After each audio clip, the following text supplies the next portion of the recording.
I'm Murray Carter. Welcome to Carter Cutlery's High Performance Tips. We're at Terry's Gym in Vernonia, Oregon with our bodybuilding expert, Terry Fultz. Hey Murray, today we're going to do some legs. We have already gone through our push and our pull segment of a complete body workout, and we've decided that we're going to break that down into parts: pushing, pulling, and then legs. Push one day, pull the next, and then third day with legs. Okay, we usually start out, of course, with our stretch and warm up, but we're going to start today with a light exercise on leg extensions, followed by a leg curl, and then we're going to go take a look at the leg press, and we'll even discuss squats and that type of thing. So a day of devotion to legs only, and we're going to start with a leg extension. Leg extensions are very beneficial because you have so many options. We don't have a lot of weight on here, so I'm going to have the luxury of demonstration. I'm going to bring this guy up and lock that leg nice and tight. I want those quads to be just as tight as a drum. Okay, note where my feet are located. Number one, my toes are not pointed, my toes are back.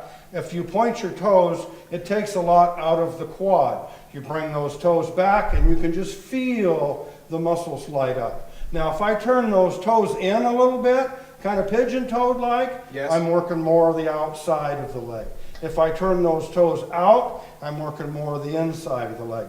So foot placement is going to make a great deal of difference as far as what portion of the quad we're working. They call it a quad because there's 4 muscles in it. Okay, just like a triceps got 3. Just like a triceps got 3. You've got the vastus lateralis, vastus intermedialis, vastus medialis, and the rectus femoris. Those are the 4 muscles that comprise the quad.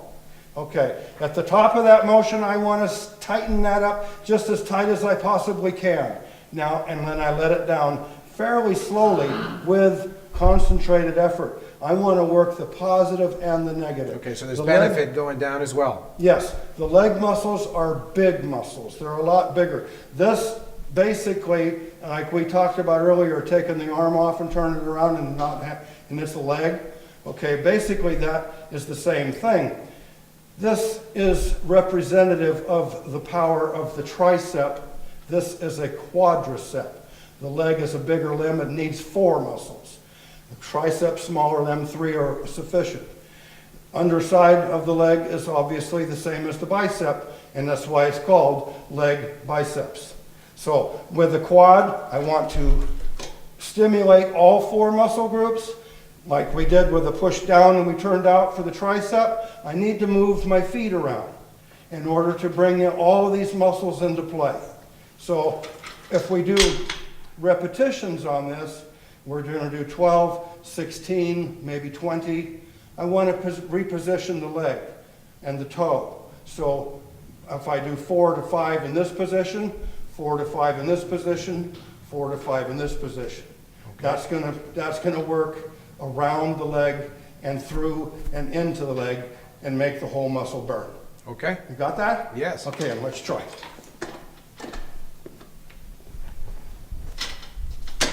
Okay, here we go. Good.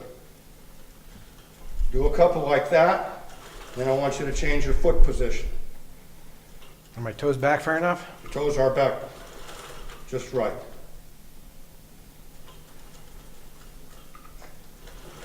Now let's turn those toes in a little bit. You feel that come sweep down the outside of the leg? Oh yes. Now, what's the significance of a pause at the top? I know we do it here a lot. That's called a peak contraction. That's gonna help to stimulate deeper into the tissue at the top of the contraction, and it's also going to serve over time to separate one muscle group from another.